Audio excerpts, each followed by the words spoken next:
So, hi everyone, here I go again with another guest, Gibson. Hi. I'm very happy to be with him.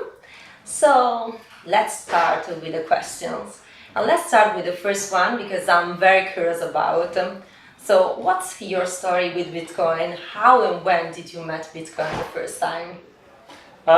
Well, I think the correct answer to that is 2012. But ever since like the financial crisis, I was very interested in issues around finance, and so I kind of heard about it offhand in 2012. But I thought it doesn't seem very realistic. And over some time, maybe by the beginning of 2013, I did take it seriously, and then I sort of read the white paper, and it just fit all my interests, in mathematics and computer science and cryptography and finance and everything, and it just seemed like a great idea. So that's when I got involved.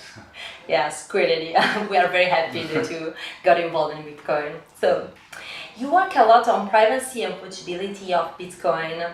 Why do you think they are so fundamental? Well, I do think they are fundamental, but I'm not sure if I think they are the most fundamental. Probably, if I had to like pin one feature down, it would be like censorship resistance. But it's clearly the case that money has to have the property of fungibility to some extent. A lot of people would say like it's a completely binary thing. Money is either fungible or it's not. I don't actually agree with that. For example, people will say cash in notes is perfectly fungible, but it isn't actually perfectly fungible. There are stories like, people won't accept the Greek euro banknotes because, So I don't think fungibility is an absolute, but I think after like censorship resistance, it's maybe the most important property, so that you can actually, money shouldn't have a memory in that sense. So people will often say fungibility. They'll associate privacy with criminal activity. You can understand why they do, but on the other hand, it's clearly obvious that just ordinary businesses need privacy. So it's certainly not just about criminals. Yeah. So, what are, in your opinion, the most promising techs to reach privacy and fungibility? And why can we just work on privacy-oriented altcoin as Monero, Dash, Zcash, and whatever? Yeah, this is a very big question. There's probably, yes. What are the most promising techs? Well, some combination of Lightning, Tumblebit, which has a kind of a Lightning side bit to it as well. There's CoinJoin and CoinSwap on chain. There's I'm going to forget some things now. There's several other little bits and pieces of ideas. Of course, there's confidential transactions, but that doesn't exist on chain today, and it has a scale issue. And there's other things, I'm sure I'm forgetting some. Now, as for altcoins, I wouldn't just say, I generally wouldn't write off altcoins full stop myself. I think I can certainly see that they're less important than some people give them credit for, but they're not zero importance. And certainly as experiments, you can look at things like Monero and Zcash today as very interesting experiments. You can debate about various aspects of them.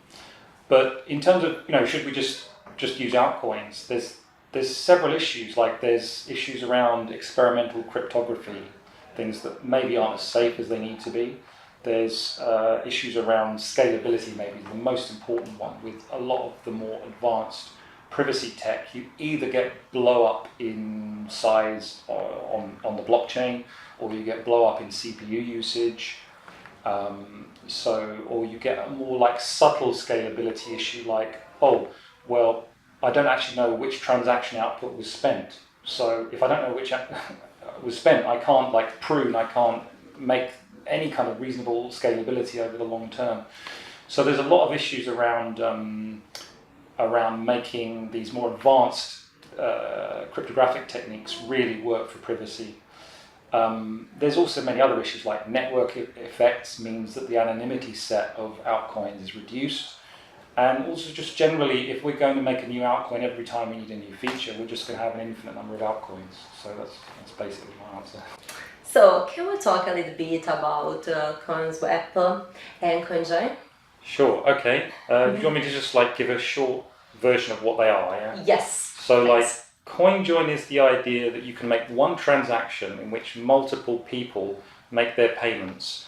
They don't have to trust each other because they all provide inputs, they all provide outputs, and they all sign it when they're happy with it.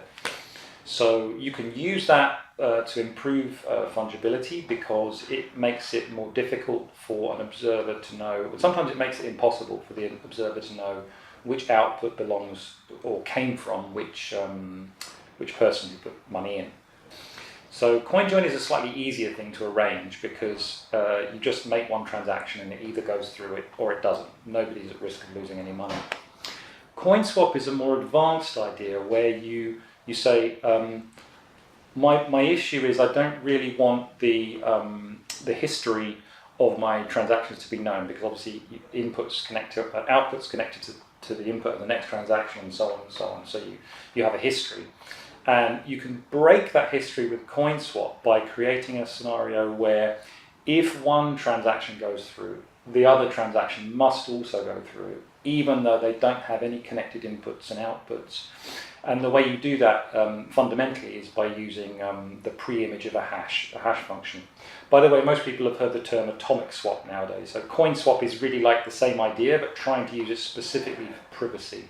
And there's a whole bunch of ways of doing it, but short version is coin swap is going to be, it's going to use less space on the blockchain in order to achieve like similar levels of fungibility than coin join, but coin join is easier to arrange and is more smooth.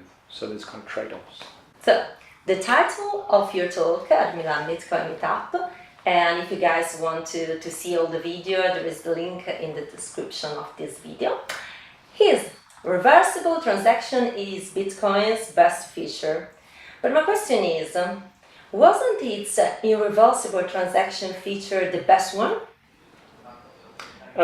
Yes, it's I think it's what we call a clickbait title, right? Yeah. It's not real. I don't really mean that Bitcoin transactions are reversible, but I'm trying to point out a kind of an aspect that's becoming particularly important now after SegWit because we're able to do certain kinds of contracts more easily. And what I'm particularly referring to in saying reversible is what I mean is you can create refund transactions. So you and I can engage in a contract, but before we engage in the contract, we can make a transaction. Let's say you're buying something from me, but in a complicated way. You can have a refund before we actually do the contract, and that can be prepared in advance. And then we can do our negotiation, and this will usually involve multi-sig 2 of 2 addresses, for example. And if everything's okay, if I perform as the contract requests, fine. But if I don't, you've got a refund, so you get that chance to reverse, not literally reverse the transaction, but reverse the contract, in fact. So this kind of thing is used, in some ways in Lightning, and it's also used in some other constructions that I'm going to present tomorrow. So.